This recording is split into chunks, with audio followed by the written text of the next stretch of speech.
ASCN welcomes you back to the Pendleton Convention Center for the OSAA U.S. Bank Boys Class 2A Championship game. The Dayton Pirates defend their title against last year's runner-up, the Regis Rams. Welcome back to the Convention Center. Here's how these two teams reunite in a rematch of last year's championship game. The Pirates romping in the last two rounds past Eastland Christian and St. Mary's of Bedford, while Regis upsets Westside Christian and then Portland Adventist, team a lot of people thought were going to win this thing. They beat them handily last night to advance to the championship game. Welcome back to Pendleton. I'm Bob Acamian with Dave Bullwinkle. A much-anticipated rematch, a rematch no one thought would come because Regis wasn't supposed to be a championship contender this year. No, they've surprised everyone in getting here and has done a great job getting here. As we said before, they weren't in the top 10 in the state, end up here playing the championship game. A real credit to what they've done. We've discussed that they have a lot of players who played football. They had a little bit of, you said, football hangover, right, leftover. And as a result, it took them a little time to get rolling. But once they got rolling, they got on a run, and they're here tonight. Yeah, at one point the Rams were 9-6 this year, finished 12-1.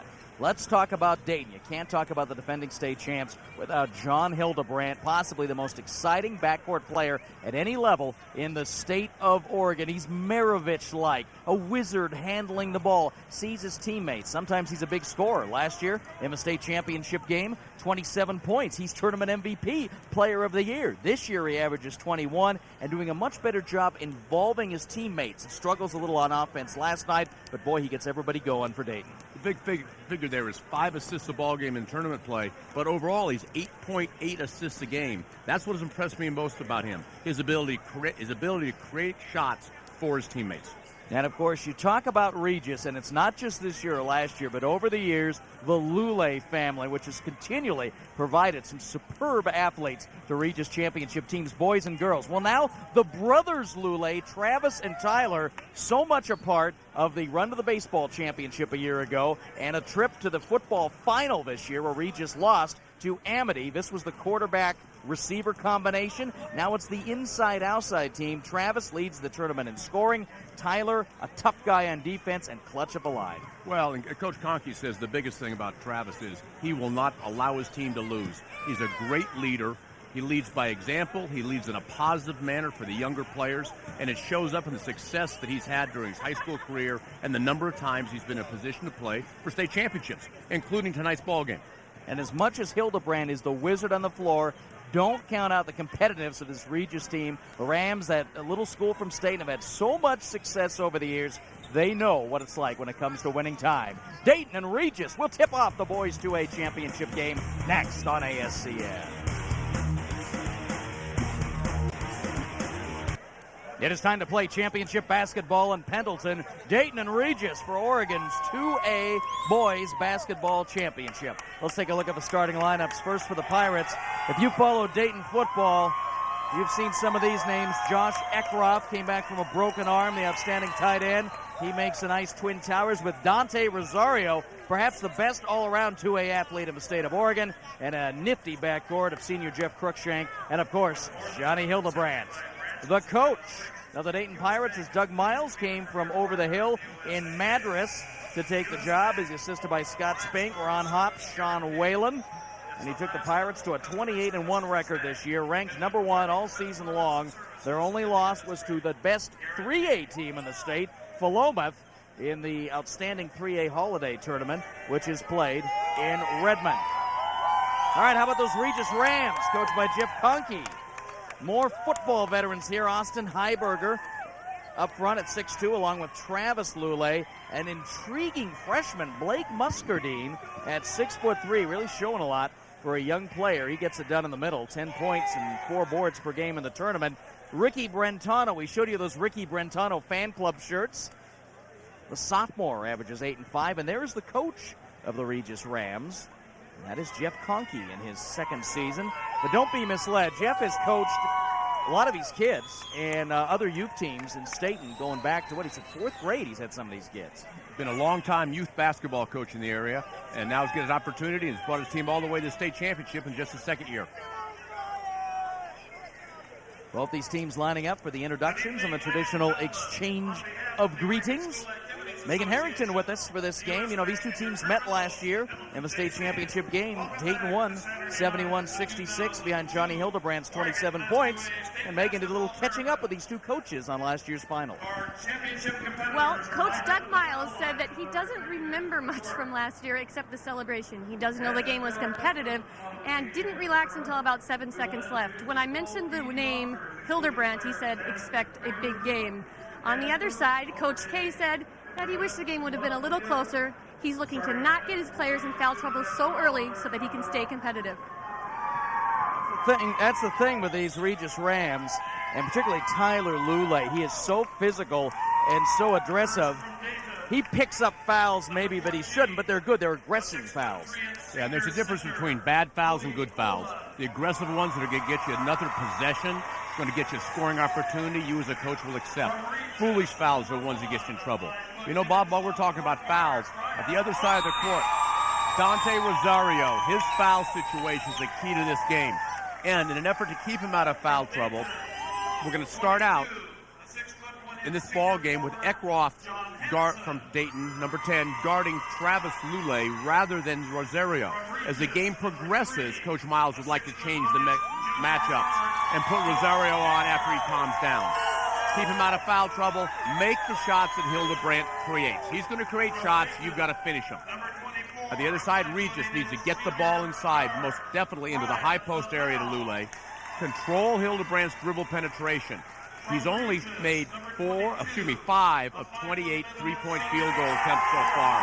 Play a little soft on him, make him shoot from the outside. Don't let him get into the paint to break your defense down, and no more than 14 turnovers. I love when coaches put up those no more than X turnovers, as if you control that. You really think the players control that? Oh, I think there's no question, because I think there are two kinds of turnovers. You have foolish turnovers, okay, and you have turnovers that are good turnovers. Fighting for post position and getting a 3-second violation can in fact be a turnover that you'll accept. You see Mike Bielmeyer there, the senior guard who is not playing this year. Outstanding baseball pitcher. Blew the ACL midseason, and despite losing him and starting out 9-6, it's pretty impressive how Regis got to the title. Here's how Dayton got to the championships. 28-1, won the West Valley League, defeated Wilhelmina and Westside Christian in the district tournament, and here romped over Imbler in the first round, beat Eastland Christian in the quarters, and then took down St. Mary's by 23 last night. How about those Regis Rams? They started out 9-6, finished 12-1, had to win a tiebreaker, then got into the district tournament and beat Salem Academy and Eastland Christian. Here in the tournament, knocked off a good Joseph team, and again, this is one of the Wallowa County teams, local favorite here, good first round win. They beat Westside Christian, which is Dayton's rival in the West Valley League, and then the big win against Portland Adventist yesterday afternoon. And in case you haven't heard and you're wondering, no, Portland Adventist did not show for the third place game today. For the first time ever, a trophy is decided by a forfeit in this tournament. And the disparity there in the semifinal yesterday of 11 points is not reflective of the game. The game was much closer than that until the last minute of play. So the two teams being introduced, it is traditional for the state championship game to introduce the entire roster of both teams, and then the starting lineups. Now, I noticed the girls, they exchange roses. The guys, we're going to play a game. They just exchanged there layers. There are no flowers right now. These guys know each other. These two schools have met in football repeatedly in the playoffs in recent years because of the two leagues, the way the brackets work in football. You get down to crunch time, and if you won the West Valley League, you get the second team in the Tri-River or vice versa. So it's been Regis knocking Dayton out of the football playoffs of late. And Dayton returning the favor, winning the basketball championship. So these guys know each other. They faced each other in the field. A lot of competitors, a lot of respect. This could be a barn burner. And this is a nice tradition, shaking hands before the game as well as after the ball game. And in this tournament in particular, the entire team comes out. Now the starting lineup's being introduced, and we are just about set to go with the boys Class 2A championship game on ASCN.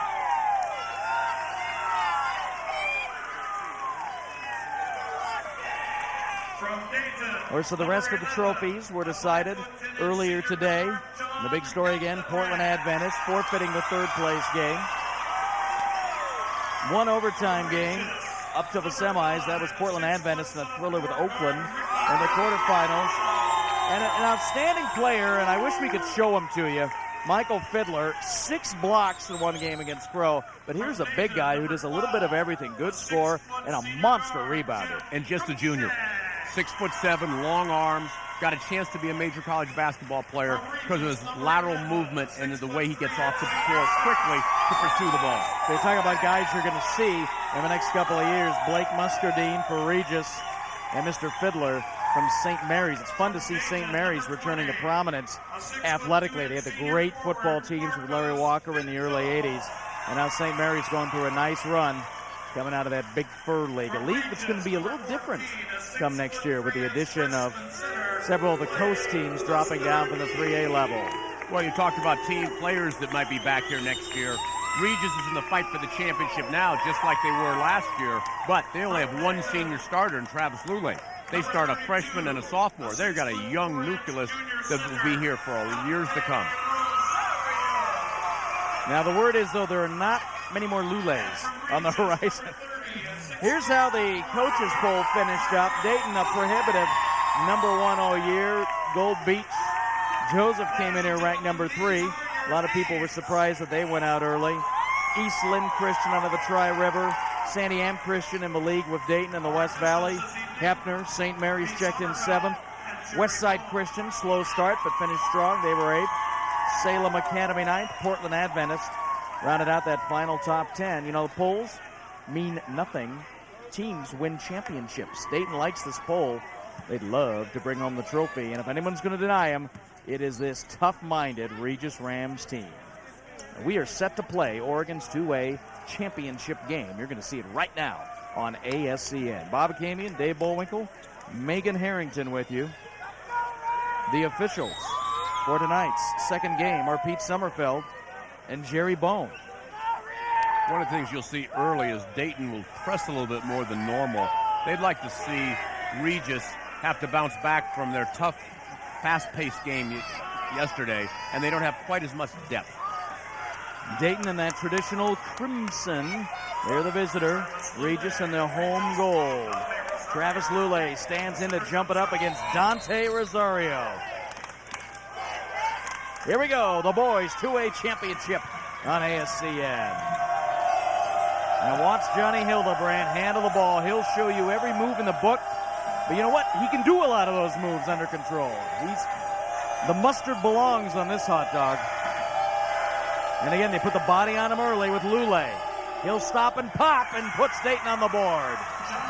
Well, he demonstrates the reason. There's some low D1 schools looking at him, a lot of D2 schools. Coach Miles told me Montana State has a definite interest, and he's talking about walking on at Oregon State. He's a very fine 2A player. Tell you what, Mick Durham would love bringing a young guard like that. He's done a great job with the Bobcats this year, and he'd be a pretty good recruiting catch in the Big Sky. Nice cut wide, but a double team underneath. Shot still up, and Austin Heiberger connects for Regis. Dayton's going to run. Rosario, touchdown. And at the other end, one of the most important things that happened on the first basket by Regis was Rosario did not commit the foul when he was in position to do so. They need him on the floor. Really wasn't a factor in the semifinal game because he had 2 early fouls. They got him back in the game. He picked up his 3rd. 2 fouls in the first 3 minutes of play and sat out the rest of the first half. And he is the most physically dominant player in this game. Regis will inbound underneath. And they'll bring it in to Tyler Lulay.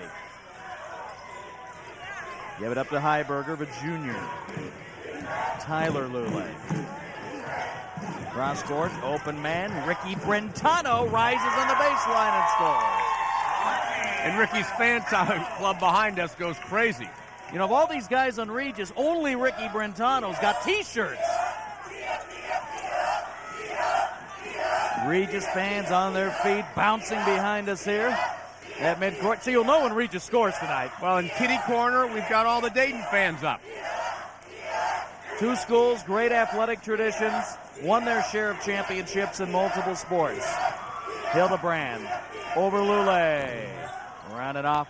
No second chance. Rebound. Muscardin. Now, one of the things you saw offensively there from Dayton is a spread attack with a lot of back cuts that Coach Miles said he wanted to run. Open the floor up a little bit more. Take the bigger players from Regis away from the basket. Well, some good athletes out there with Rosario and Vigil. 3-point try. Muscardin, no. Second chance. Travis Lulay scores.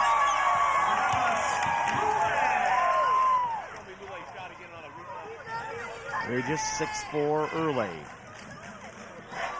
Hildebrandt lets everyone clear.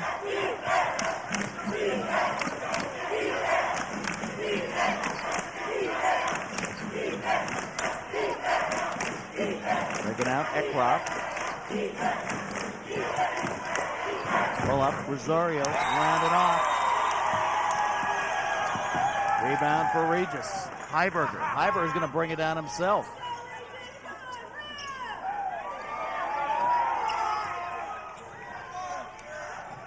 Work the left side, popping out to the wing. Travis Lulay. Heiberger at the top. Heiberger starts to put it on the floor against Vigil. Regis patient early on. Brentano off the glass with a kiss. I need to pay Bill Raftery a quarter every time I say that. Everybody's favorite player behind us. Bob, I think I'd have your T-shirt next week. 8-4. Good start for Regis. Hildebrandt forcing the issue, keeps possession, still keeps possession against a crowd. Whips it into Rosario. Mismatch there, gives it up, turnover. Tyler Lulay. Doug Miles asking for the foul, won't happen. Travis on the dribble. Hook, good. Thinking about a hook. Turned in on the baseline and scored. And that's two straight times that Travis has gone to the basket and the defender has not gotten a hand up on the shot. He's going to have a big night offensively if the defender doesn't get the hand up to affect his vision and the trajectory of his jump shot. 8 unanswered points. Fouls on Tyler Lulay. His first foul of the game. And with that, we have time out on the floor. 3:59 to play in the first quarter. Regis hot out of the box. Rams by 6 on ASCN.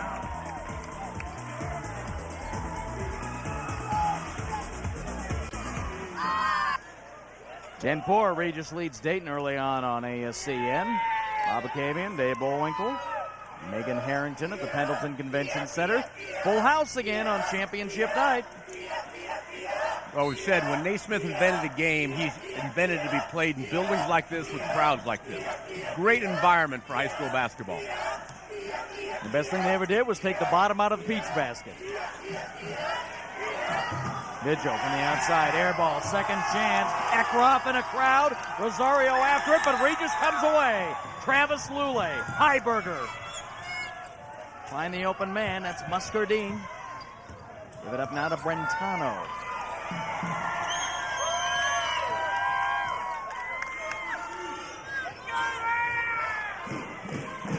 It's a pretty hard pace early. We talked about the fatigue, 4 games in 5 days, but you know what? There's a lot of athletes on this floor. I don't think you can get these guys tired. And a physical pace early. Yes. You got some strong players out here. Nice back cut. Heiberger turns, sees the basket. Great use of his left hand, using his body to protect the ball. 10 unanswered points for the Regis Rams. Hildebrandt, quick answer, no. Rebound, Muscardin. And again, Hildebrandt was 5 of 21 coming in from the 3. That's not the shot they want him taking. Not that quick. Great for his teammates first. You know, the cliche announcer comment of his point is Jeff Koenke has his team ready to play. I don't think he had to do anything to get these guys ready. Inside, Muscardin. If you have to do something to get your men ready to play in a championship game, they shouldn't be in the championship game. Regis focused and in control, up 10 early. Rosario rises way up the mark. Gets another chance, put it in. That ends a 12-0 run for Regis.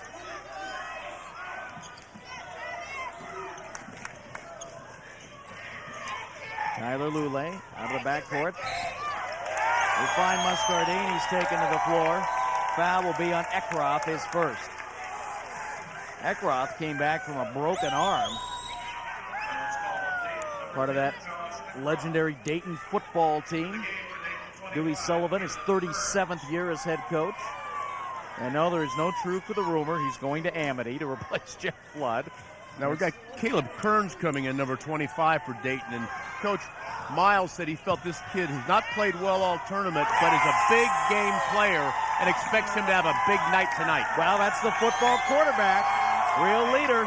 16-6, 30-second timeout taken by Dayton, and they need it. Get Kearns in the game, try to settle things down, but they're just not taking good shots. We've seen a lot of shots wide of the basket, short, long. Well, let's remember, if either of these teams is going to feel a little bit extra pressure, it's going to be Dayton.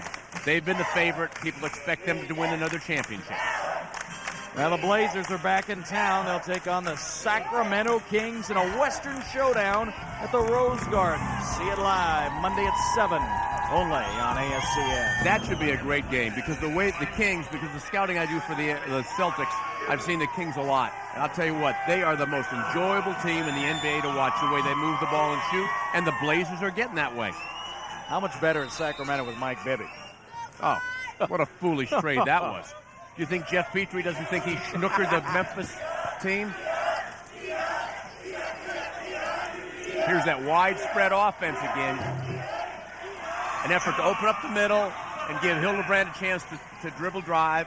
And now we're into a 2-2-1 three-quarter court press. Caleb Kearns has come on, the 5'10 junior. Again, the football quarterback, very versatile athlete. Did all the kicking for the football team. Gives them really 2 point guards in the game. But you got to defend, and Travis Lulay gets it right back. Again, Travis is shooting without a hand in his face. Second chance, up and in, and one for Kearns.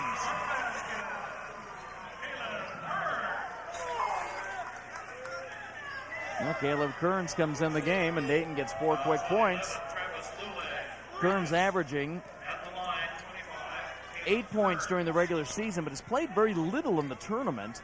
Only averaging about 15 minutes, has scored 5 total points. As you saw in the replay, where Travis got in trouble was in trying to block the shot, slapping at the ball. You need to just keep your hand straight up in the air and make him shoot over you. If you slap, it's almost invariably a foul. 18-11 Regis. 1 minute remaining.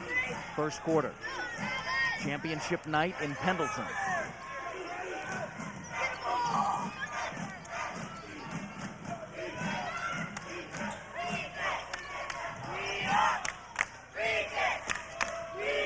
Regis with the lead can be a little more comfortable with the clock.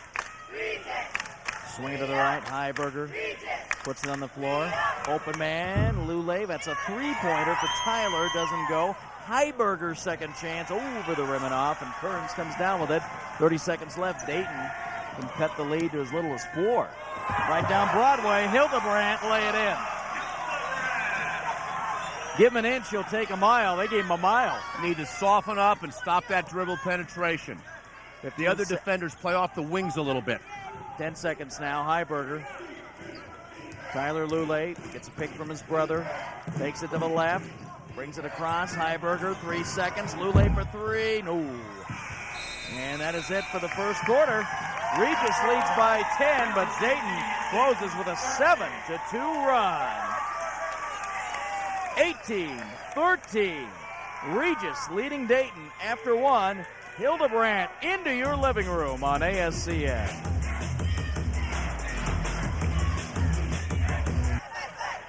As we said, this game a rematch of last year's final. Dayton won it 71-66 behind Jon Hildebrandt's 27 points. For Regis, their 13th tournament appearance. For Dayton, this is only their second trip in basketball. You know, when Dayton's had their big run in the 90s in football, it was a wrestling football group of athletes. Turnover, Rosario all the way, doesn't go. Good start, didn't get the finish, still a Dayton ball. Well, when Doug Miles took this job 4 years ago, he kind of had to get kids to come out for basketball. Let's go to Megan Harrington now, news from the sideline. Yeah, in the huddle with Coach Doug Miles of Dayton, he said that the team needs a stop. He needs them to relax a little bit and play their game. Stop him on the defensive end, need good stops. Well, I agree. Offensively, they're not relaxed at all. Helped a little bit since Kearns has come in.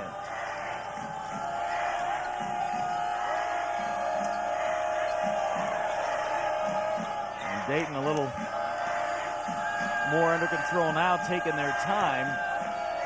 Regis matching up.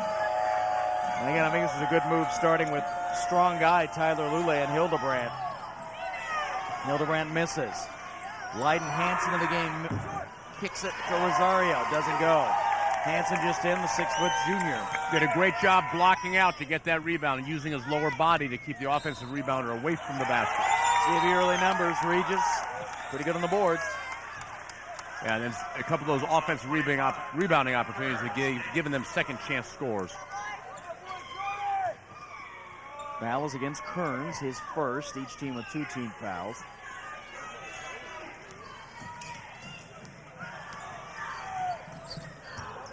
Lulay to Lulay.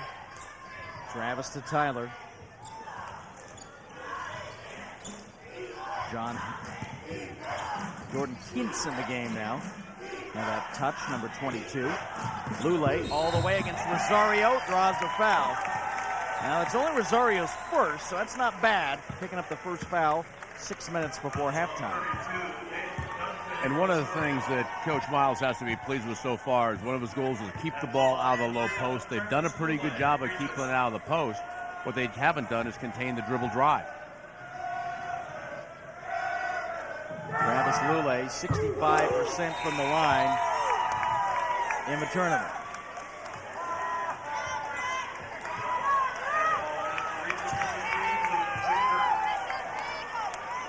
Lulay really kicking it up. Averaged 15 points in the season, 25 a game in postseason.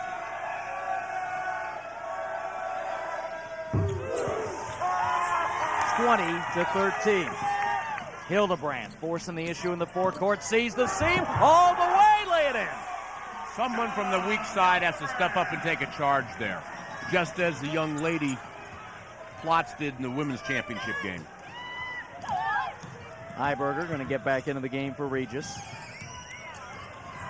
Lulay a little out of control, keeps the dribble though. Tyler finds Travis. Cross court. Jordan Kintz for 3. Kintz has taken a lot of threes off the bench, and up till tonight, struggling a bit, just 2 for 11 for the tournament.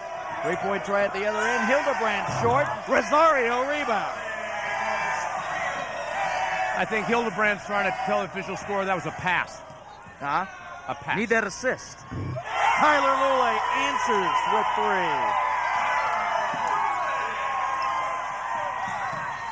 Pressure on. Dayton has to get somebody back to help Hildebrandt. You know, he can do a lot of stuff, but he does have to inbound the ball. Especially to himself. And Tyler needs to soften up here. Now, he knocked down that 3, but until he makes 2 or 3 of them, I'm going to play soft on him. Absolutely. Just by 6. Near steal. Kearns all over the ball. He's got it. Laid to Rosario. Bit too far. Luke Jaeger back for it. Hansen lunges after it, and we have the foul. That'll be Lyndon Hansen's foul. 6-foot junior. Subs for both teams. Vigil comes back in. Jon Hansen in for the first time for Dayton, the 6'1 senior. Hansen out. And Rosario's going to come out. And the last 5 minutes of this half is important for Vigil. He's been a key player, a double-figure scorer throughout the course of the year, who's yet to score in this half. Vigil, he didn't get number 20 off the snide. In fact, he's only taken 1 shot in the game. Tyler Lulay. Jaeger. Turns it over. Luke Jaeger, the junior, averaging about 8 minutes off the bench. Didn't let go of the ball before he picked up his pivot foot.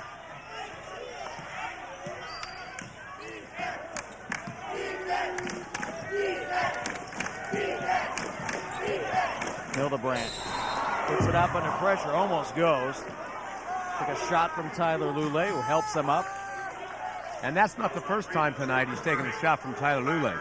He set a back screen on Lulay earlier, who ran him over. Hildebrandt's getting knocked around a little bit, and as you said earlier, Bob, the Regis young men have competed a lot against Dayton. There's no love lost until the game's over.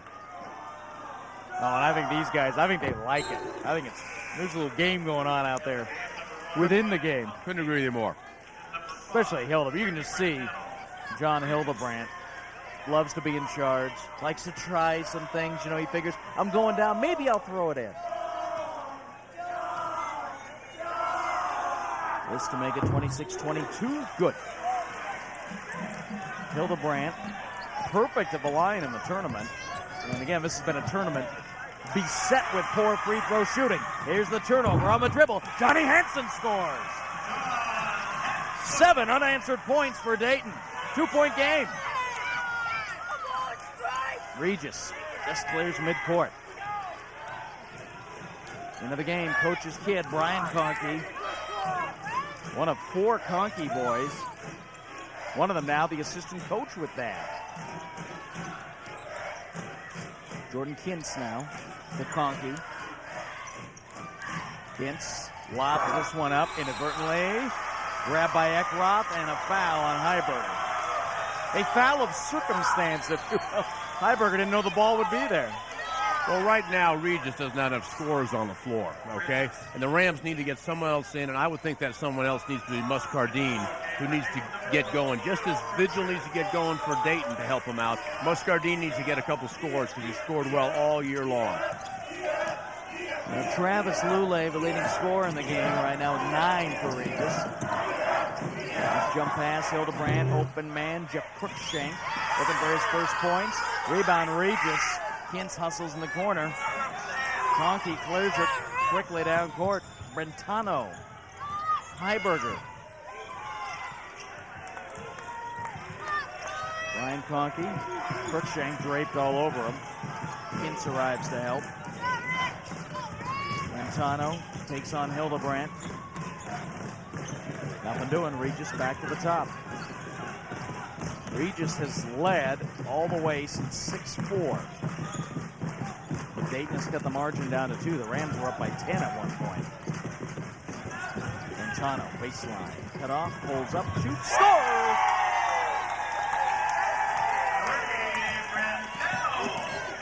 Nice job on the pull-up there. Other end, Hildebrandt. Back iron. Over the back, rebound. Heiberger comes down with it. And Koenke, Cruickshank is just putting the body to Koenke. Yeah, Koenke is a young, thin sophomore. He's going to have a tough time in this game.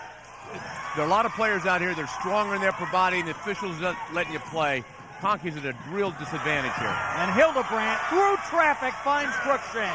And doing what he does best, finding the open man. Back to a 2-point game. 2:20 to play in the half. Ball's loose again. Bodies on the floor. Lulay gets to it. Regis keeps possession. Chance for Dayton to tie there. Brentano collides with Hansen. Ball's knocked free. Dayton ball. And John Hansen's given him a great defensive lift already with a couple of steals and a drive for a layup. Hildebrandt shifting gears and finds John Hansen. Duran McNally at point guard. He knows how to find his way, and he found his way to the basket to create a basket for his teammates. Timeout with 1:52 to go in the half. Regis and Dayton all tied up at 28. Dayton Pirates down 10 early, have calmly gotten themselves back in the game.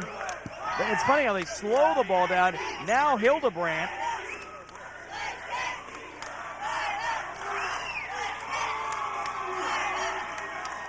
(28-28) the score. Back with more from Pendleton on ASCN.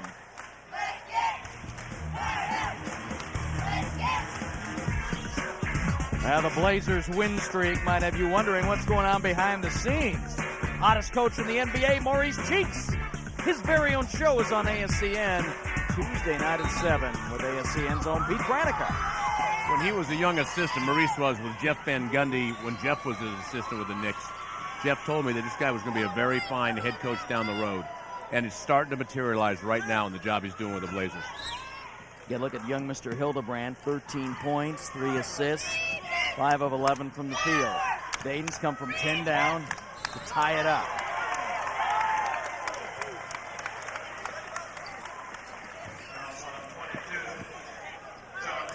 Fouls on Hansen, his first. Each team at 4 team fouls.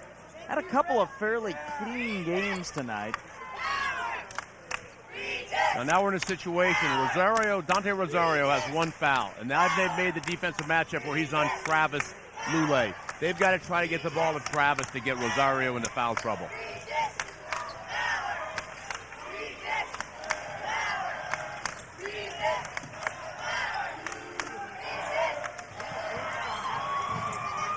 Loose ball again. Hildebrandt diving after it, but Regis able to keep possession. Lulay and Heiberger.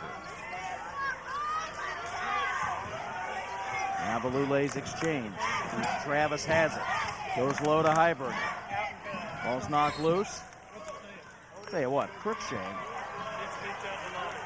Bowl in a China shop defensively. Tough 6'1". Doesn't score a lot of points, although he's actually been above his average in the tournament. Senior going out with a bang. And Coach Miles felt that he's been his second best player through the course of the tournament behind Hildebrandt. Well, he really helped him out in the very first game. The first game of tournament is always tough. They played Imbler, and he had a big 10 points. His best game of the tournament. Got him started. Nice 30-point win. That kind of tells you we're the #1 team. We're in charge. We're in our groove. Is that going to go? Yes, it does. Tyler Lulay, and 1.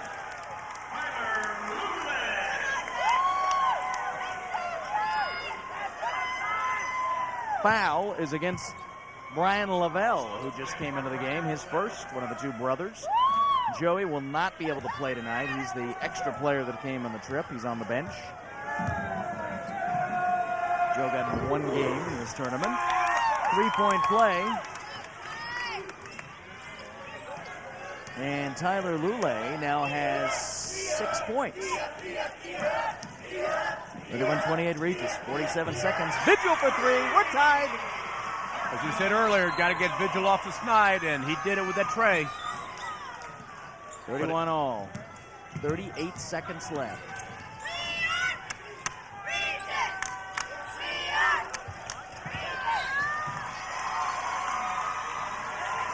Effort to go high-low from Travis Lulay to Muscardin. Muscardin, the pass came over his head. He left his seal too early, allowing the defense to recover and tip it out of bounds. – 20 seconds remaining in the half. 31-31 tie. Now, what you really want to do here if you're team in gold, if you're the Rams, you want to double Hildebrandt pretty quickly from the weak side where he doesn't have vision to find the open man. Little move, pulls up, back iron, second chance, doesn't fall, and that'll do it for the first half. We're right where we started, dead even. The Regis Rams 31, the Dayton Pirates 31 in Oregon's Class 2A championship game. Halftime activities coming up from Pendleton on ASCN.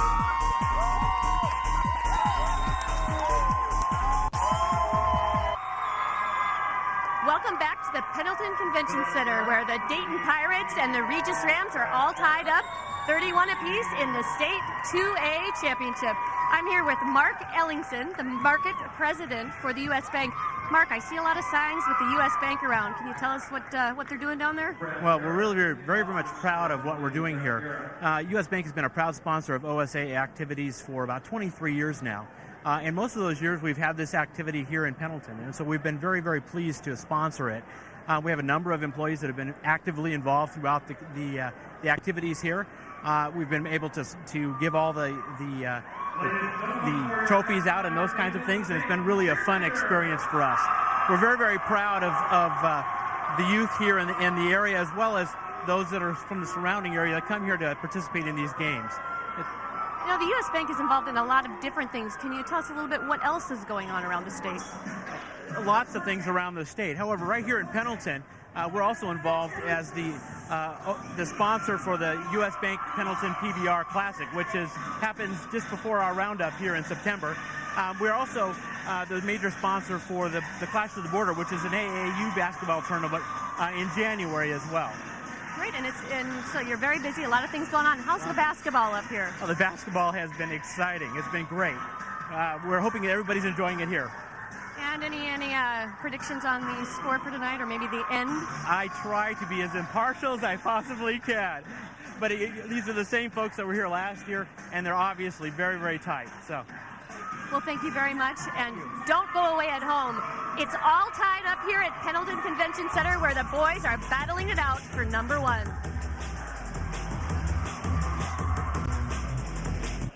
And welcome back to Pendleton, 31-31 in Oregon's boys Class 2A championship game on ASCN.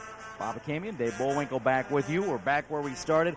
Outstanding first half of action as we're seeing the strength of these two teams. No need to play the first 16 minutes other than the fact that the fans and you and I have had a great time. Great game. And we've already had one overtime game in the girls' title. Oh, could this one be any closer? Well, let's take a look at the man of the hour. We talked about Jon Hildebrandt, and a little shaky early, but boy, he got in the game. 4 assists to go with his 13 points. Well, these Hildebrandt highlights surely demonstrate the need, number one, for the Rams and Regis to soften up their defense and contain dribble penetration, and people on the weak side to step up and take a charge. Get in his way, because he will go through those little openings. And it's been all Hildebrandt inside a little bit from the outside. You let him take this shot, but again, it's those gaps going to the hoop where he's going to kill you. First half, he's got 13 points and 4 assists, meaning he has contributed to 21 of their 31 points. He is the difference. And you saw the other number 11, Travis Lulay, the Lulay brothers, part of some balanced scoring, which we'll get to you before the start of the second half. But Regis is getting good balance right now. And again, being physical, they've taken the game to Dayton early on. Well, I'm not sure if some people at home might have expected this to happen. Here we have an unranked team that's tied at halftime. But the key is just what you said, the balance that the Regis Rams have brought to the game. All right, well, these Regis fans are digging it. It's tied at halftime. One more half of basketball to go in Oregon's 2A championship game. And you're seeing it live on ASCN.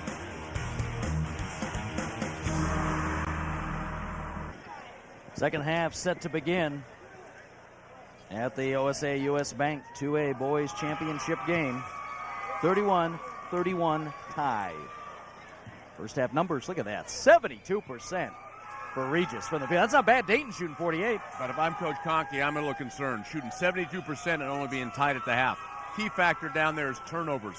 How about the Dayton team with only 2 turnovers for the entire first half? Great ball handling, great decisions made with the ball, and obviously the biggest decision is get the ball in Hildebrandt's hands. And now the other placement games here at the tournament. Yesterday, 5th place goes to Warrenton from the northwest of Oregon, 49-39 over Cascade Christian. Earlier today, 4th place, Westside Christian beats Gold Beach, 51-38. Westside, Dayton's big rival in the West Valley League in basketball. And the 3rd place game and the unique story of this tournament, no game. St. Mary's of Medford, Portland Adventist, went home, chose not to play, ending a week of controversy about shifting the schedule around to accommodate particular needs of the school. So Portland Adventist goes home, St. Mary's takes 3rd. We have a final from the Childs Center. Oregon City wins another girls 4A championship, 57-42. Over the Beaverton Beavers. Congratulations to Brad Smith, Carl Tinsley. And we'll have the results from Baker City as soon as they're available. Condon Cove, Mohawk, Jordan Valley in the A finals. Hildebrandt starts off the second half, driving to the hoop.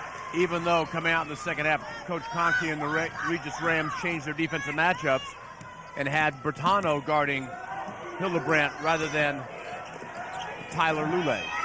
Made no difference, still dribble penetration. Nice high-low, little backdoor action, up and in for Muscardin. Muscardin sat late in the first half. Good start for Regis. Hildebrandt, again into Brentano, there's the foul. You got to get position on Hildebrandt because he is going to come into you so fast and so hard, and he'll be up in the air and off balance, and you better get your feet set or you're going to get called for the foul. And the defender on the wing and the direction that Hildebrandt's going must bluff and recover a little bit. Bluff and recover to get him to give the ball up. Free throw is good. 34-33 Dayton. You get the feeling that this game is going to go down to the last second. Get the feeling it's doing exactly what championship games should do. That's right. You know, you mentioned Portland Adventist being the unique story, but the real story is this game and the women's game that preceded it. Great battle between Santiam, Gold Beach, if you missed it earlier. Gold Beach wins their second girls title in 3 years in overtime. Now Dayton trying to join the exclusive repeat club. Over the years of this tournament, despite some of the legends, very few teams have been able to repeat as Oregon's 2A champion. Napa, the last team to do it, Brian Jackson. No whistle there. Dayton comes up with a loose ball. They can go up 4 from the baseline. Vigil, no. Second chance, Eckroth scores. Now Vigil just one basket in the game, but Eckroth cleaning the boards and scores. And now Regis gets that whistle at the other end. The foul's on Cruickshank. And Coach Koenke thought that should have been called a whole lot dribbles earlier than that. And I would agree with him. Yeah, he was getting ridden up the floor. Exactly it. Cruickshank's put a saddle on everybody he's guarded in this game. Only appropriate being in Pendleton. And, you know, we're right next door to the famous Roundup Stadium. We're in the Pendleton Convention Center.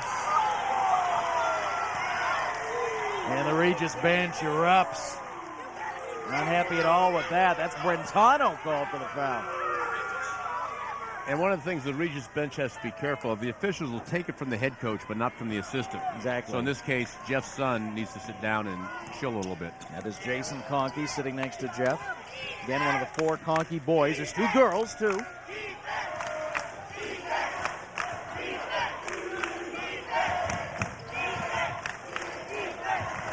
Rosario pull up baseline, no, but there's the rebound. Vigil up, no. Rosario will get another chance if he can get hold of the ball. He's being mugged in there. And they call a jump ball. That looked like a WWF Royal Rumble underneath the hoop. Thought it was a great call. Let him play a little bit. Nobody really had possession of the ball. And that was it. Dante around. barely had his hand on it himself.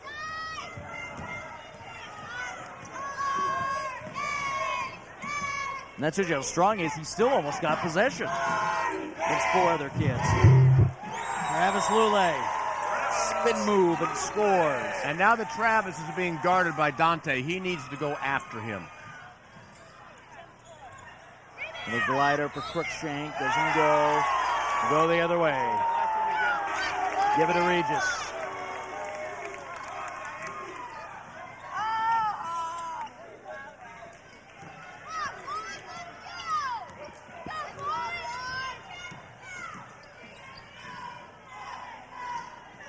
Lulay off the glass. Travis misses. Strong rebound by Eckroth, taking it away from Brentano, but under pressure he throws it away. Oh, and Dayton will keep possession. That shot by Travis was too quick. Take his time in attacking Rosario. Don't pull the trigger so fast. Still a 2-point game. Both offenses a little stagnant here. Kint's getting ready to come back in for Regis. Eckroth low, puts it back on the floor, rises, scores. Probably should have taken that ball right to the hoop. And used every piece of the rim to get that one in. Man was maintaining possession. Still got a good shot off. Another quick shot by Regis. Now the Rams are pressing. Bertano's done a good job. Notice he's taken Hildebrandt's left hand away, making him have to drive right. And Heiberger on the right side has sloughed off to help a little bit defensively. That slowed Hildebrandt down. Midway point of the 3rd quarter. 4-point lead for Dayton. No second chance that time. Tyler Lulay takes it away. Heiberger. 3-point try, you bet, for Muscardin, the freshman. The class of 2005 coming alive right now. 9 points for Muscardin. He's the 2nd leading scorer behind Travis Lulay. Again, great balance for Regis in this game.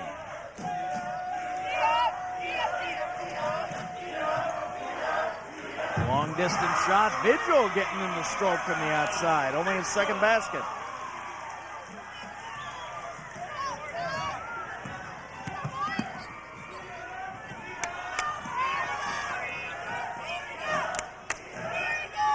Tyler Lulay gives the ball to Muscardin. There's Cruickshank getting in his face. Travis Lulay now wants to drive, and Rosario backing him down. Turns left, shots deflected, still goes in. I don't know if Rosario actually blocked the shot, but he made Lulay redirect a little bit at the last second. Still gets the hoop. Now a quick whistle and a Regis foul. And when it comes to containing Lulay, Dayton was better off with the other player, Eklof, on him in the first half. 3 minutes to go, third quarter. It's a 2-point game. Dayton 44, Regis 42. Regis going long distance on ASCN. It's nip and tuck, third quarter, 44-42. Dayton leading Regis. Let's go to the sideline and Megan. Dayton coach Doug Miles has said that they need to deny Travis Lulay the ball. He's causing them some problems and giving them the momentum. So the eyes are on Travis Lulay. Now, Lulay can beat you a lot of different ways in this game. He has 12 points, 5 of 7 from the field, 2 rebounds. And both the Lulay brothers done a good job defensively, as you would expect. Now look at those two guys, the sweat just soaked through their jerseys right now. Playing to win. Rosario goes low. Late whistle, and that's, I think, Rosario on the rebound. In an effort to slow down Hildebrandt, what Coach Koenke has done, he's rotated defenders. Now he's got Tyler Lulay back on him, having taken Bertano off him. 2 fouls on Rosario. Jordan Kintz now gets into the game. Bertano is out. Less than 3 minutes remaining in the third quarter.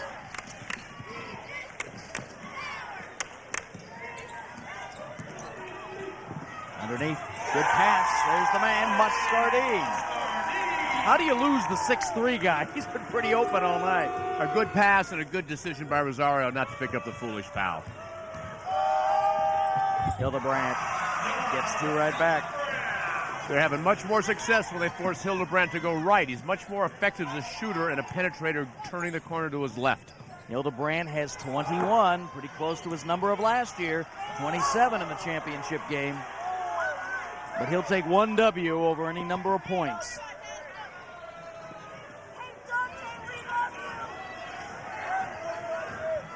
Dayton now seeking to extend their lead. Regis went up 10 early, but since Dayton caught back up, it has been pretty tight. Lulay inside, that's Tyler. Has a word for the official. And returning back to what you said about Hildebrandt would give up the points for a W anytime. Let's go back to what he said. A year ago, less than 24 hours after winning the championship, he turned to Coach Miles and says, wait till next year. We'll get you another one. Wait till next year. The foul was actually on Muscardin. Lulay was the intermediary, talking to the official. Hildebrandt hits one, 47-44.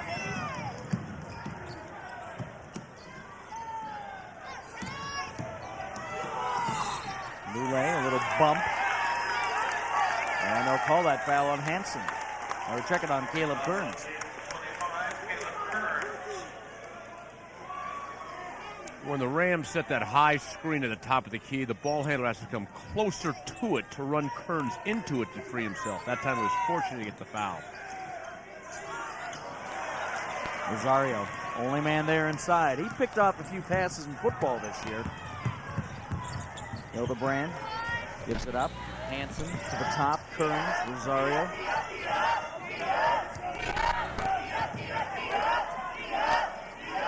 Minute 36 left in the third. Doug Miles has him slow it down. Hildebrandt says, I can make this. And diving out of bounds. Hansen deep into the crowd on the end of the Pendleton Convention Center.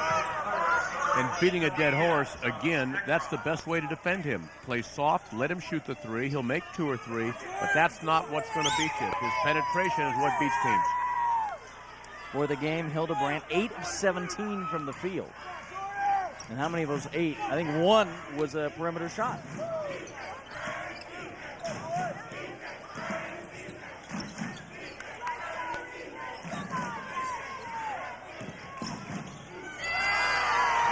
Takeaway by Hansen.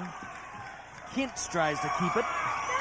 Now we're going the other way. Give it to Dayton. And in limited playing time, that's Hansen's third steal. Really creating defensive havoc. Done a great job. He's averaged 8 minutes per game in the tournament. Been pretty effective, though, especially on defense.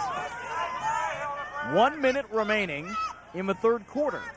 Dayton by 3. Vigil, long 3, front rim. Tyler Lulay, rebound. Brings it down himself. Finds Kintz. Kintz launches, connects, that's a 3. The rainbow jumper. Well, it hasn't rained in Pendleton all week. All even, 39 seconds left in the third. Hildebrandt, a rainbow of his own. 28 seconds.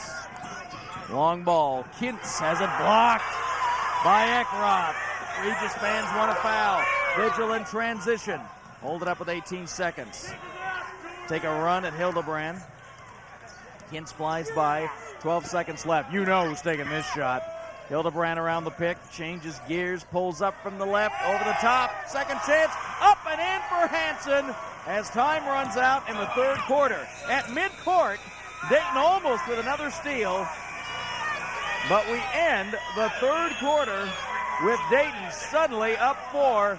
A 4-0 burst to end the third.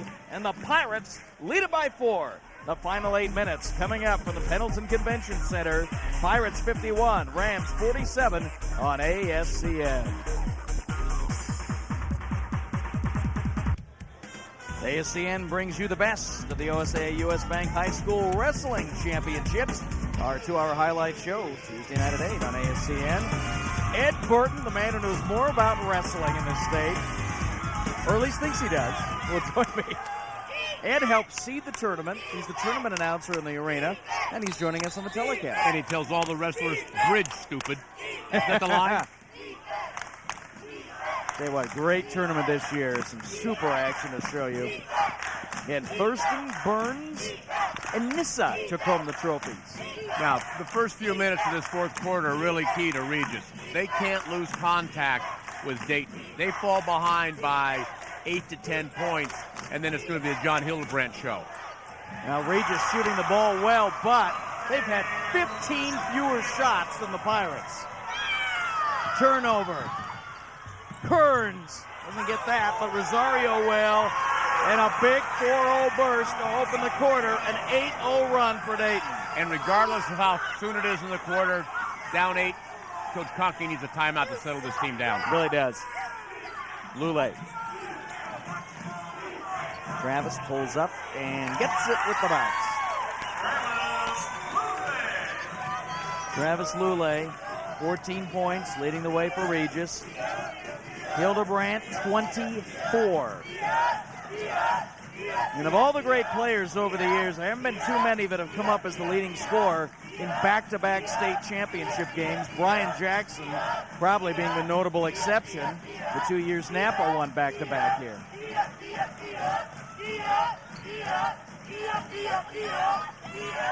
Heiberger going to come back into the game. The floor beneath us is moving right now due to the force of the Regis fans. Pull up Hildebrandt, oh my, 26. You know, he's really stepped it up a notch since yesterday's semifinal. Since the first quarter of this game. He's made very good decisions. Well, it's winning time. Dayton by 8. Lulay, talk about winning time. Travis doesn't. Second chance does. Down court, Rosario hit hard in the back. He'll go to the line. You got to be careful with that. Kintz, good job getting back, but you don't want to take a shot at a guy's back like that. And here's Rosario going to the line. First free throws of the game, Rosario only 3 for 3 of a line of a tournament. Here's this big guy, he doesn't get to the line. One of the underlying factors that's helping this Dayton team right now is these young men have played together since 5th grade. with the exception of the 2 years that Jon Hildebrandt went down to South Salem looking for higher competition and came back. Played together since 5th grade, averaging 100 games a year. They know each other well. They know how they'll react down the stretch. And Regis takes a timeout with 5:53 to go. The Regis Rams take the timeout. 57-51 Dayton. Championship night on ASCN.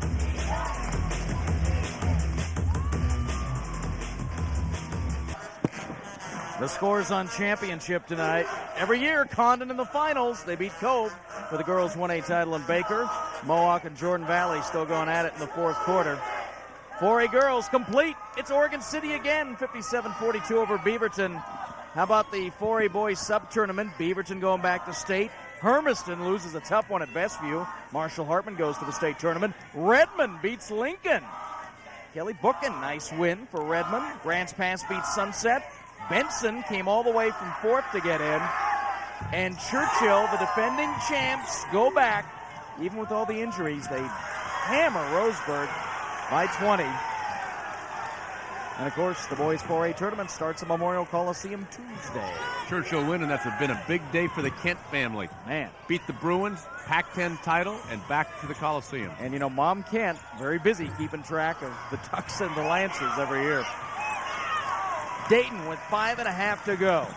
Trying to put away Regis. These Rams don't go away easy. Lulay all over Eckroth. Rosario tips the rebound out to Hildebrandt. New start on offense, and Hildebrandt really pulls it out. Lulay tries to strip. And the reaches behind by Tyler Lulay are putting his teammates at a defensive disadvantage. And the thing is, he's been good in front of Hildebrandt all night. And you wonder how long will Dayton slow it down. The Dayton girls team has joined the rooting section, all wearing their place medals.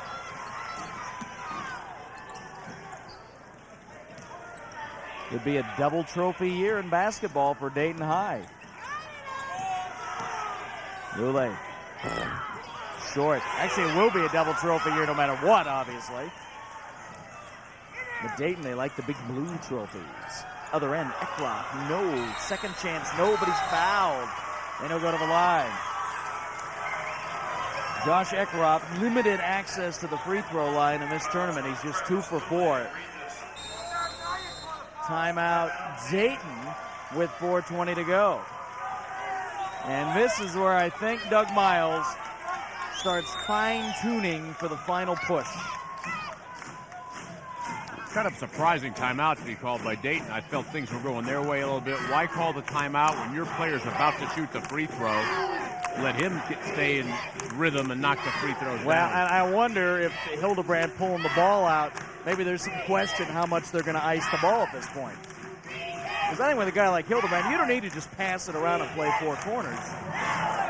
Oh, I get the feeling when Dayton delays it, it's a 1-corner delay. Yeah, I think he gives the ball up and gets it back real fast. Well, one of the things that Hildebrandt demonstrates is that in high school and college basketball, good guards can control a game. We saw that with the Dayton women's team and Lindsey Potter. She must be following her male counterpart and watching him very closely because she plays much the same way. Well, our tournament leaders through 3 rounds. Travis Lulay, the leading scorer. Talked about Mike Fiddler at St. Mary's. Averaged 11 boards and 3+ blocks a game. And Jon Hildebrandt, 5 dishes per game. 3 very good Class AA All 3 players. Of these guys. Absolutely, they're going to be in the first team. We'll have the all-tournament team for you after the game with our awards presentation. 4:20 to go. And Josh Eckroth at the line, only the 5th time in the tournament. Here the Regis fans creatively distracting Eckroth. There's the Dame. You see the girls team there in the second row, out there in their uniform shirts.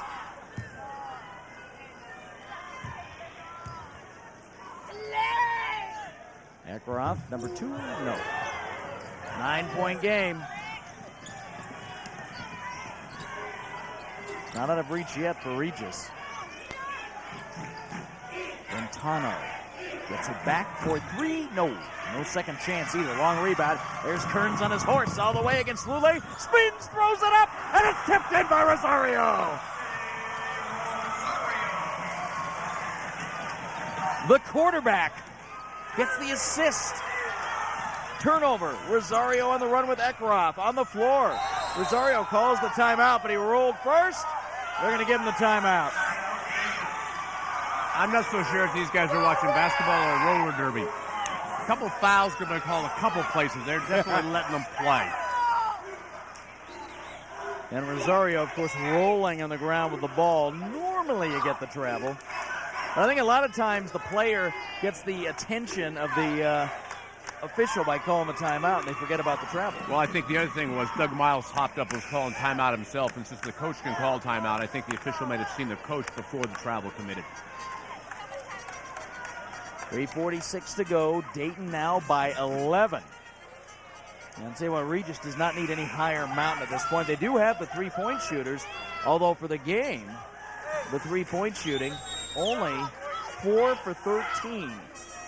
Your best guy is Kintz, who hit 2 earlier in the game. He's 2 for 2. But he's going to have a hard time getting free for a shot because he doesn't have the quickness either off the dribble or coming off of screens. He just got the open threes because they ignored him and didn't think he could make it. Yeah, it's going to come down to Lulay and Brentano probably. But Regis not getting any second chances right now. 3:40 to go. Hildebrandt. Eckroth has it knocked away. Oh, and a turnover forced by Muscardin. And the time that Coach Koenke just spent talking to that official paid dividends. Somewhat questionable call. Muscardin had the big 20-point game against Portland Adventist in the semi. And has demonstrated the ability to shoot the ball with range. They can do a little pick and pop action with him at the top of the key, stepping the big out to shoot the three. Foul on Kearns, putting a little too much pressure on Tyler Lulay.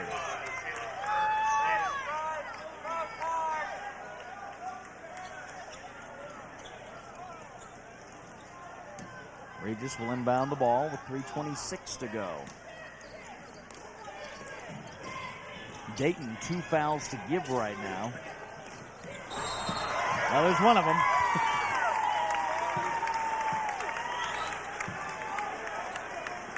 Rosario was the low underpass. And just his third.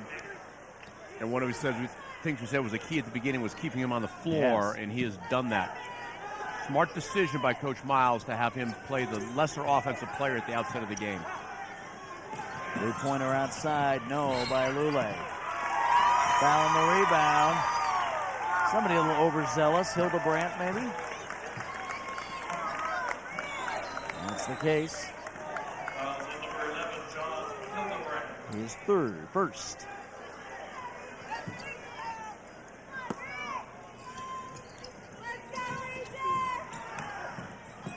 Pressure on the inbound. Rosario, look at that. Takes it away, saves it inbounds. Teammates alertly there.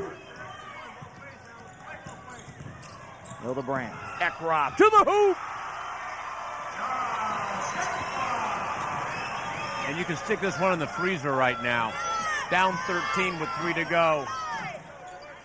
I think the ball's going to be in Hildebrandt's hands, and he's going to make too many good decisions even now. Lulay gets 3 back, but you got to keep hitting those, and you got to get the ball back. Rosario will be fouled. They'll put him on the line. Both teams now in the bonus the rest of the way. Heiberger picks up the foul. And Rosario will shoot more free throws. Rosario in the game, 0 for 2 at the line. Rosario, of course, one of the most popular student athletes at Dayton, getting some Pac-10 looks in football already. Had a tough year personally, lost his mother at Christmas time. He's very close to it. Good student.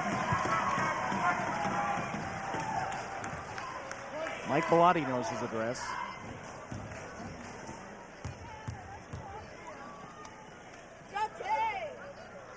Second free throw, good.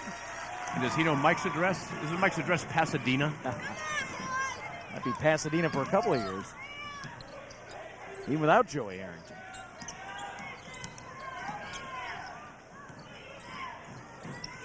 Muscardin, they need the three. Lulay, no. Heiberger with the rebound. Now Regis is going to need to take the first uncontested three they can get each time. Cruickshank, Rosario. Or get a quick two. If they're guarding you so close that you can't get the threes, you're still just take down the shot. You can 12. make, yeah, get some baskets. On the other side here, again, when do you start fouling? 12 points, you got to get the ball back. Ekroth is fouled going to the hoop. And really probably a bad decision by Ekroth. Without a shot clock in high school basketball, even though he had a shot from 4 feet, it wasn't an uncontested shot. Kick it back out. Right now, you have enough points to win. Your enemy's the clock. Keep the clock rolling. Ekroth, 9 points, 1 out of 2 at the line. Time out, Dayton. And the Dayton crowd, which really hasn't sat down for much of the night, is ready for a little celebration. We talked about the Dayton run in the mid-90s with the football wrestling combo. Sean Finicum. Sean Finicum was the multiple champion in wrestling and, of course, played on those football teams. But now basketball is on the map at Dayton. Doug Miles and young Mr. Cafus with the girls. The one problem with basketball, that they're winning tonight. Of their 12 players, 9 of them are seniors, 3 men return, and only a so-so JV team. So Doug's got a heck of a rebuilding job to do to go for 3 in a row.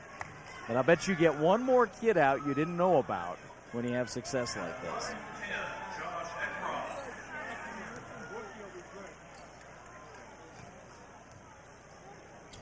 Free throw. Rounded off. Ekroth will get one more.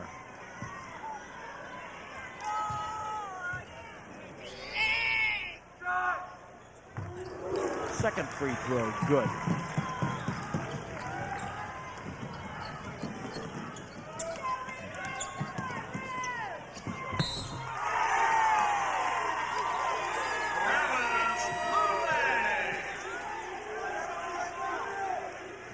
Lulay will go to the line.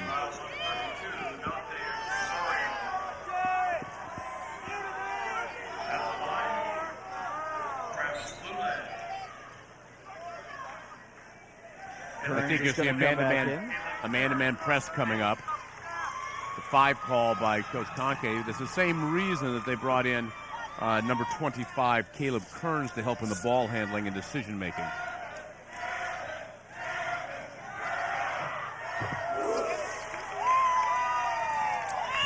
Free throw good. 10-point game with 1:46. Dayton do a good job working the clock. And again, I'd start fouling. You have to foul immediately. Make them beat you. Rosario. Slap from behind. Lulay almost forced. There's the foul. For the meantime, they ran off 18 seconds on the clock. You got to foul early. You got to do it now when you're inside of 2 minutes. It's your only chance. It's your only chance. And it may mean you lose by 20, but it's the only chance you have to win. Now that'll put Cruickshank on the line. First time tonight. First time in the tournament, in fact. And we've got the offensive, defensive substitutions by Coach Miles, bringing Ekloff back in to give him some size and bulk defensively.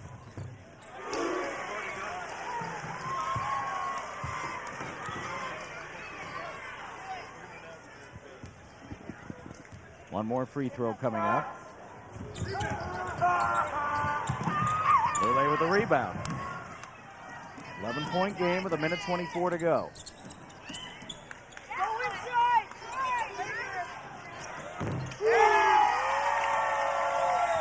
Down to an 8-point game. We're starting to hit these shots.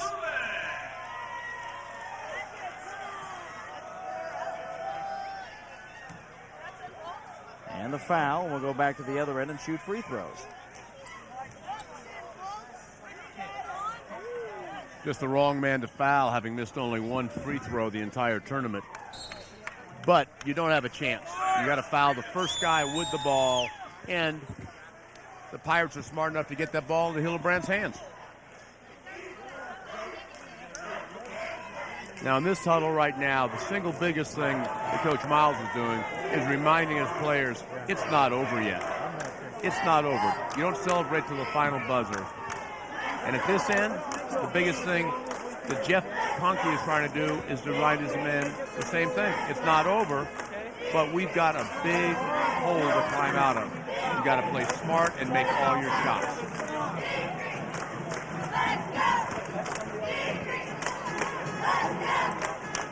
Dayton Pirates only one loss this year, and that's at the time top-ranked Paloma.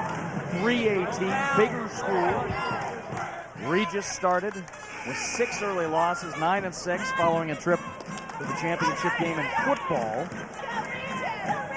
Losing Mike Bielmeyer for the year. And still make it to the championship game. Had some good themes tonight in these 2 championship games, Dave. Well, you know, if they do end up being the runner-up, it'll be the 3rd time in 11 years, Almost every 5 years they're here as a runner-up. But as we said, they've got a great group of young players returning next year. So Hildebrandt of a line. Free throw's good. Dayton at the line, 13 of 19. Regis has only shot 4 free throws. 10 points, 1:11 to go. Rams need 3s. Hildebrandt fouls, trying to take the ball away from Kintz. Foolish foul. Not a smart play. I'm going to put Jordan Kintz, who's been the 3-point gun in this game. Kintz hasn't made a free throw in this tournament.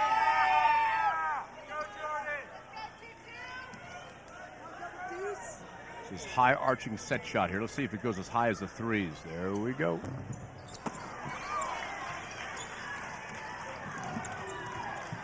Rosario up with the ball, and Lulay over the top. Rosario shoots free throws at the other end.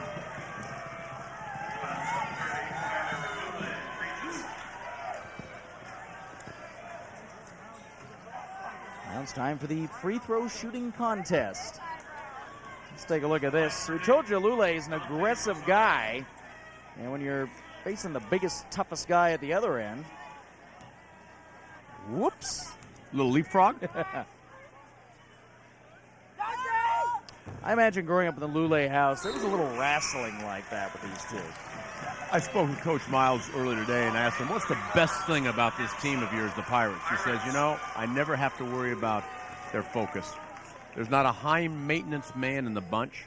It's like last night after the semifinals, they weren't happy with what they did. There was not a lot of celebrating. They were focused strictly on what they were going to do tonight. He says they didn't have to worry about him in the hotel, about telling guys to get to bed on time. Kearns takeaway. And insurance. 14 points. 50 seconds. The ice box is locked. And there's another trophy heading to the wine country.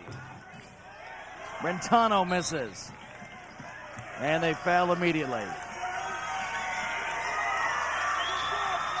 But the Dayton fans on their feet. And Doug Miles is going to clear the bench. All the Dayton fans here standing to salute the 9 seniors. Can't put them all in and take them all out at once. At the free throw line, that's Lyndon Hansen. He'll be back. It's good.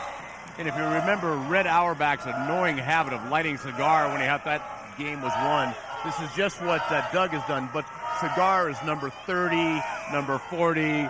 Those are the cigars. Well, and they're all seniors, so he wants to get them in the game. Cody Coleman is number 14, 6'3" senior. Joe Pendergraft, 5'7" senior, hasn't played in the tournament yet. 2 minutes. And Tyler Groth, 6'2" senior. And they can tell their grandkids they played in 2 straight state championship teams on 2 straight championship clubs. And not many schools have done it in this level. Napa, Corbett, Vernonia, Powers, Elkton, and the very first Bell Fountain, the tiniest school of all that won the first 2 years of this tournament, 1936 and 37. That's the tall Firs weren't that tall yet. Was Slim Wintermoot playing for one of those teams? That's right. 30 seconds to go, and it's celebration time for Dayton. Lulay, another 3-pointer. Travis Lulay has 25 points. And John Hansen has a chance to get in the scorebook. It was just a shame that he get Travis Lulay open for some more clear 3-point looks earlier in the ballgame. Having been the cigar on my high school team, getting to the free throw line, it's a big deal. Bob the Cigar Acamian? I was. Well, I'll tell you what, on the line, number 22, John Hansen, I think had a lot to do with this game. He got 3 key defensive steals, did a great job defensively, got a layup, you may remember, in this quarter earlier, in the third quarter, and had something to do with turning the game around defensively. Travis Lulay out of the game. 25 points, 10 of 13 from the field, 5 rebounds, 4 assists. 25 points is playoff average. Superb postseason for Travis. So his football career is done. On to Montana State. Now the basketball career is over. Still baseball season coming up. Final seconds, tick off. And one more set of free throws before Dayton can celebrate the title. Regis will be heard from in baseball, and you'll see the OSA US Bank Baseball Championships on ASCN live Saturday, June 1st from Volcano Stadium in Kaiser. And one of the things about Regis, let's give them credit, Bob, they have been good in all sports. And that's a real sign of a good athletic department. Top to bottom, they're having success across the board. Don Heiberger, the athletic director. And helps to have someone like Jeff Koenke, who's worked with the kids all those years. That's it. Final 2 seconds, tick off. And back-to-back, the Dayton Pirates are Oregon's Class 2A boys champions.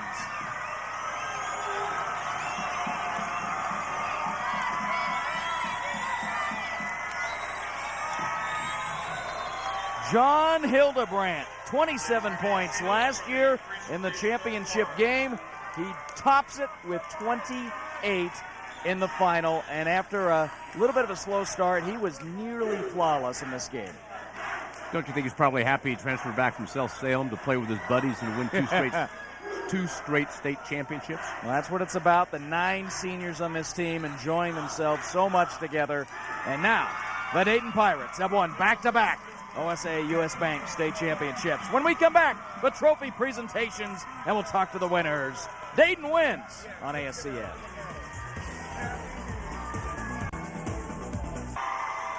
Dayton 76, Regis 65 for Oregon's 2A basketball championship. Megan Harrington standing by with Jon Hildebrandt.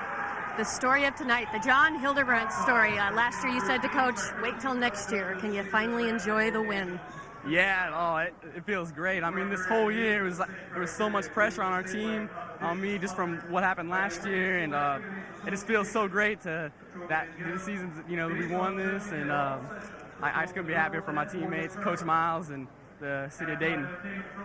Heard your dad turned the barn into a gymnasium with weights, everything, fan, refrigerator, kind of a local gathering place. Has that played a factor in tonight's win? Oh, yeah. All my teammates, we're always up there playing all the time. We're balling all the time up there networking, doing our thing, and I just thank my dad for having that facility. And not very many people have that kind of facility. I'm very lucky, and just a place for our whole team working on our game year round. And well, congratulations, Jon, and I hope you enjoy this one. Back to you, Bob. All right, thanks, Megan. I think Jon Hildebrandt is pretty happy now about that. That's pretty good. Back-to-back in both years. Sometimes in a certain game, you can't crank it up. Jon Hildebrandt cranked it up back-to-back state finals. Well, as I said earlier, he really stepped it up a notch from yesterday. And as you said, stepped it up even from the first quarter tonight and demonstrated why he's probably the best AA player in the state of Oregon. All right, let's go back to Megan with the happy coach, Doug Miles. Coach, you're an elite group, a repeat group. How does this win compare, and just how does this win feel? Well, last year was real special since it was the first one, but this year it's an even, I think, more special because of the pressure these guys have been under, and they've held up all year without buckling, and here we are. They got it done, and so I'd have to put this one maybe even a little above the last one, so I don't mind. And key to tonight's win? Obviously, Jon, it was unbelievable, and they're throwing all sorts of stuff at him, and I don't think he's stoppable at times, which he was tonight. And then Dante picked it up and stayed in the game with no foul trouble. And he was, again, incredible in that second half also. So the defensive pressure he brought was really big tonight. So. Well, congratulations, Coach, and enjoy this one.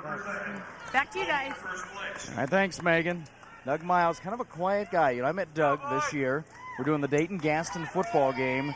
And, everybody's got to chip in at Dayton High. Doug runs the scoreboard at the football game. Does a good job at it, too. And he says, by the way, I'm a basketball coach, too. You might see me later on this year sometime. Yeah, we might be good again. Final numbers from tonight's game as the second place trophy comes out. Dayton, a solid 51%. And the big difference was number of opportunities. Dayton ended up with 9 more shots from the field, but at one point the disparity was almost 15. But not just 9 more shots, 18 more free throw attempts. And some of that was because of offensive rebounding and the penetrating by Hildebrandt. And the difference in field goal percentage first and second half for Regis. 72 of the first half, but only end up at 57. The all-tournament team, you can guess who's here. First team, Jon Hildebrandt, Travis Lulay. Told you about Michael Fiddler. Scott Churchill from Westside Christian, Nathan Dewey from Gold Beach. The second team, Marcus Wells of Joseph, local favorite, J.D. Hill, Eastland Christian, Tyler Lulay, Joe Kapler of Westside, and Jeff Zuber from Gold Beach. The trophy team's well represented. And the fact that Dayton only has one player on that 10-man squad reflects the fact that they've got great balance throughout their team, aside from Hildebrandt. All right, let's go back to Megan now. Dante Rosario. Dante, obviously a tough year, a lot of emotional ups and downs. What's tonight's win? I don't know. We had one goal this year, and that was to come back to Pendleton and show people that we could do it 2 times in a row. Not a lot of teams have done that in the past. The last team to do that was Napa, and that was a few years ago. So we knew that was our goal all season, and we just worked hard the whole season to get back here and win another championship. Well, it looks like they're getting some pictures over there, so you get over there and celebrate with your team. Right. Congratulations. Back to you guys. Got to let Dante go touch the trophy. He missed out. Kathy Parker of U.S. Bank in Athena, just outside of Pendleton, presenting the big blue trophy to the Dayton Pirates. Well, I have to say, for 17 years of covering tournaments in the state of Oregon, I've been told over and over, you got to go to Pendleton, you got to go to that tournament. This year I got my chance, and to meet the people here, the atmosphere here, and to see the way these teams compete, this is absolutely worth the trip. And a lot of the people who come to this game, it was a full house of 4,100 tonight. A lot of these people had nothing to do with either one of these teams. They come here to see this kind of basketball. Well, 4 years ago, my nephew, Charlie Kandra, was the starting center for Lost River here against Jackson, the Napa team that won it. And he told me, and my sister told me, what a great tournament it was, and they were 100% correct. What a great job the city of Pendleton does for the AA tournament. 2 outstanding championship games. ASCN salutes the Gold Beach Panthers and the Dayton Pirates, the girls and boys Class 2A champions for 2002. The bracket being presented to the champions from Dayton. Want to thank all of our ASCN crew, OSAA staff here in Pendleton, the Pendleton JCs. Our statistician is Sam Grist. Our producer-director is Steve White. For Megan Harrington and Dave Bullwinkle, this is Bob Akemi, and thanks so much for joining us. Championship Week continues on ASCN next weekend with the OSAA U.S. Bank 3A Championships from Corvallis. We'll see you then. Good night from the Roundup City.